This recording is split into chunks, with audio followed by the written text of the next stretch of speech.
लीजिए, कटाक्ष दोनों तरफ से, कटाक्ष दिल्ली के अंदर एक को 25 साल से जनता बाहर रखी है और आपको 15 साल हो गए।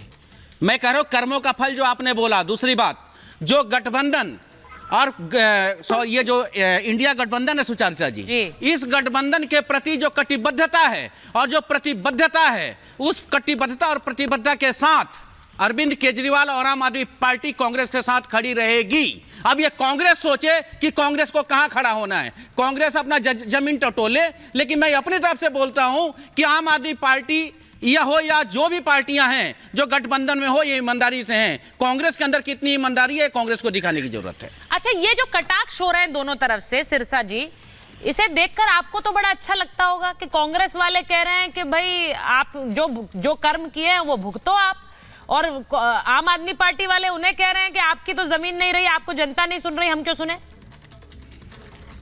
ये कर दिया आपने।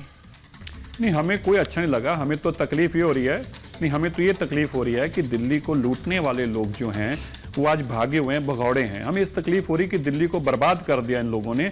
इन लोगों ने ऐसी तबाही की, कोई शराब घोटाला, स्कूल घोटाला, बस घोटाला, बिजली घोटाला, जंगलात का महकमे का घोटाला, दवाई घोटाला। देश का सबसे करप्ट और बेईमान मुख्यमंत्री आज अरविंद केजरीवाल जी कैसे बने हैं? कोई हमने तो बनाया नहीं है, तो जनता ने बताया, केसों ने बनाया। राज्यसभा बेच दी, लोकसभा बेच दी, एमएलए बेच दिए, मंत्री पद बेच दिए, काउंसिल टिकट बेच दी। क्या बेचा क्या नहीं है?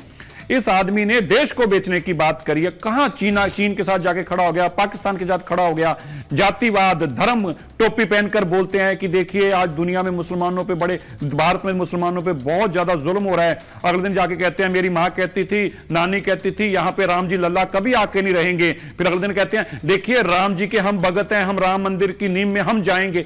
मतलब इस आदमी ने सारी बेईमानी की हदें ही पार कर दी हैं। जो चीजों के नाम पर सत्ता में आया था, हमें सुचारिता जी कोई दिक्कत नहीं, पर हम यह कहना चाहते हैं इस मापदंड को लेकर उन्होंने सत्ता हासिल की थी। मैं ईमानदार हूं, मैं बेईमानी खत्म करने आया हूं, अगर दोष लगे चुनाव छोड़ देना चाहिए, एक परिवार के 2 लोग चुनाव में नहीं होने चाहिए, कोई आदमी एक से दूसरी बार वो पार्टी प्रेसिडेंट नहीं बनना चाहिए, कोई सरकारी गाड़ी नहीं लेनी चाहिए, कोई सुरक्षा नहीं लेनी चाहिए, बड़े मकान में नहीं रहना चाहिए। जितने मापदंड अरविंद केजरीवाल जी ने रखे थे सत्ता में आने के लिए, उन सभी मापदंडों को तार तार एक बेईमान, एक लुटेरे की तरह अगर किसी ने किया है तो अरविंद केजरीवाल ने किया। आपत्ति है, दुख है। ये लुटेरा शब्द पे जरिए नहीं आप बोलेंगे कि येदियुरप्पा लुटेरा है या नहीं है, ये बताइए मुझे। मुकुल राय लुटेरा आपके लिए है या नहीं है, ये बताइए। हेमंत बिश्व शर्मा लुटेरा है या नहीं, आप बताइए। आपने आरोप लगाया था शुभेंदु अधिकारी लुटेरा है या नहीं, आप ये बताइए। शब्दों पे एतराज है मुझे। यदि आप एक मुख्यमंत्री को ऐसे शब्दों से यदि आप बोलेंगे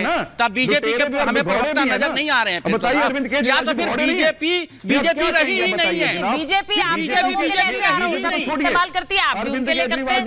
ये दोनों तरफ से, वैसे तो होना नहीं चाहिए। मैं तो कह रही हूँ नहीं होना चाहिए, नहीं होना चाहिए।